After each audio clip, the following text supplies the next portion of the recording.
grow from the trees. I really am starting to want to look that way and get away from the junk food stuff, you know? Yeah, absolutely. You should. And actually I got your email. I didn't have time to respond, but I think you emailed me about putting together like a health food plan or something. Something like that. But you also said, yeah, that was it. But you also, I'd like the name of that guy you were talking about. I think his last name was Han. No, I was talking about Dr. Sebi. That's Sebi. He's all over YouTube Oh, if you okay. want to check him out. Yeah. Yeah, okay.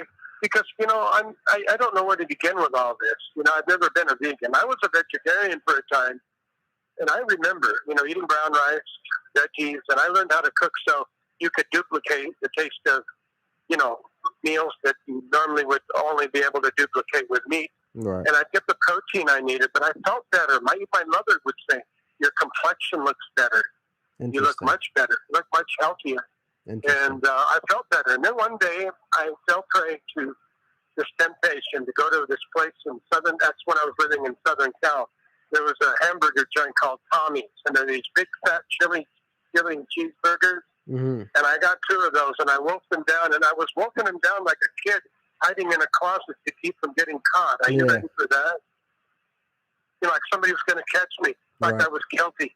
And then when I went home, I had to tell my roommate, who was a veggie, I said, I sinned. I went and had a couple of Tommy burgers. Right. I got to admit, I felt good for a time, but then later I felt like shit. I felt like I had this lead weight of dead carcass laying on my stomach. You know what I mean? That's how they get you. It feels so good when you're eating it, but then you regret it like 20 minutes later. You're like, oh shit, why the fuck did I do that? And you can feel it coming out of your pores. You know what I mean? Oh yeah. And the thing about good food, like that's healthy for you, while you're eating it, it's not so great. But afterwards, you feel so much better. So you kind of just have to pick which side you want to be on, Oh, yeah. Hey, I was wondering, would it be a hassle if you did send me a few pointers and, I like to say a basic menu idea or something? Or would that be a hassle for you? You know what? I'll just do it since we're on the phone right now. So here's what you do. This is what I try to do at least. Now, and I'm not going to lie, it's even hard for me, but this is what I do. So my motto is no meat, no sugar, no artificial sugar. Of course, fruits have sugar in them, but no refined sugar, right? So no meat, no dairy, nothing that comes from an animal, right? If it has a face, if it has eyes, if it has a mouth, you don't eat it. So no meat, no dairy, no refined sugar. And if you really have the discipline, no starch. Starch is the last thing I cannot let go of. Like I just love eating bread. I love eating pasta. I'm having a hard time with it. Now, starch is the least dangerous of those 4 things I mentioned. Meat, dairy, sugar are way worse than starch. But if you can cut out starch as well, you're like perfection. And replace What's wrong with starch? It's technically a binder. It technically has chemicals.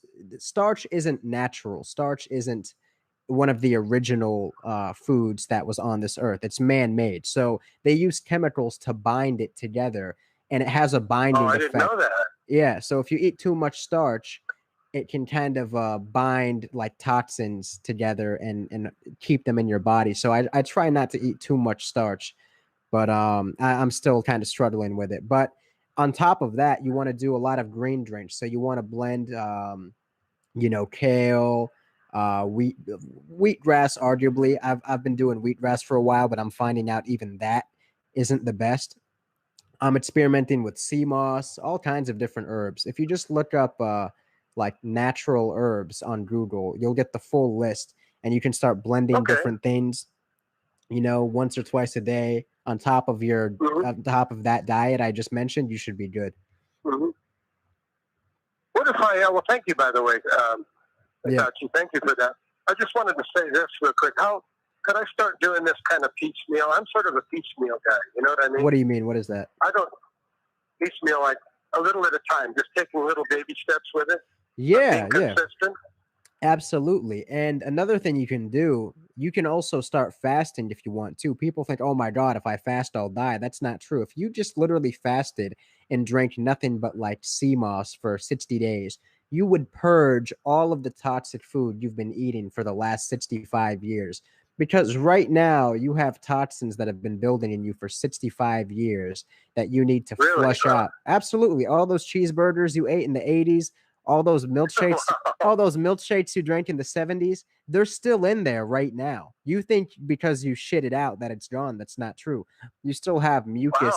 You still have mucus buildup in your lungs, in your stomach, in your joints right now as we speak that you haven't flushed out yet. And if you actually fast, you can flush it out even faster. Do you fast? I've done fasting, yeah. And I'm thinking about going on a fast. I have some sea moss coming in on Monday. I'm thinking about going on like a 30, 60-day fast and doing nothing but sea moss, drinking sea moss, which has almost every nutrient, every mineral I need, and just flushing out whatever I haven't gotten out of my system yet. That might still be in there. You sound like a pretty healthy guy. I'm doing what I can. You know, there's definitely room for improvement. And just to let you guys know, that's also the secret for curing any disease, by the way, is flushing out the mucus in your body, because every disease... Well, probably takes time, right? Maybe 90 days tops, honestly.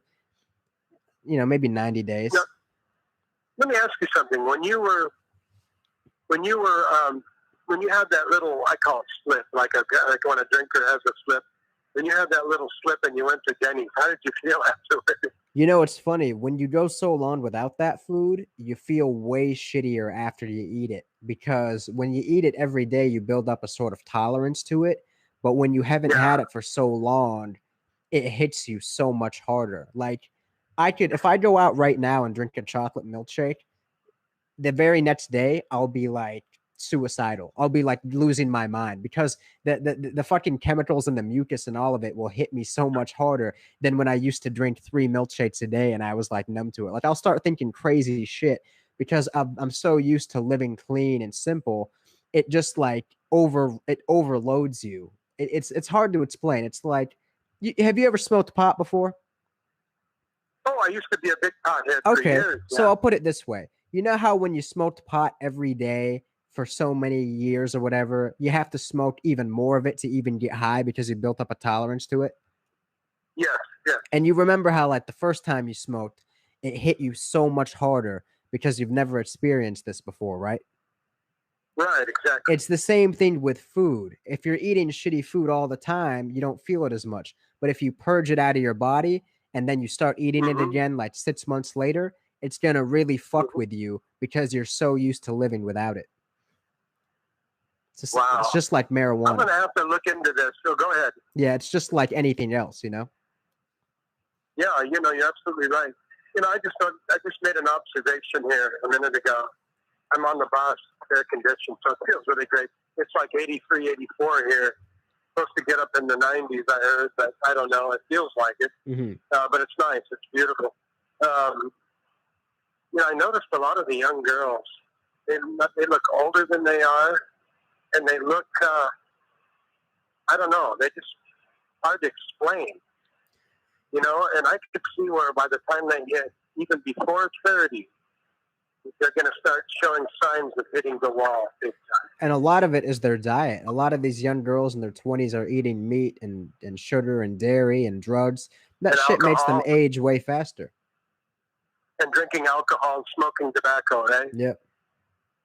Yeah, you know, that turns me off. I don't smoke. I'm a non-smoker. And in the past, I've been with girls who smoke, and it was like kissing an ashtray. Oh, God, yeah, it's disgusting.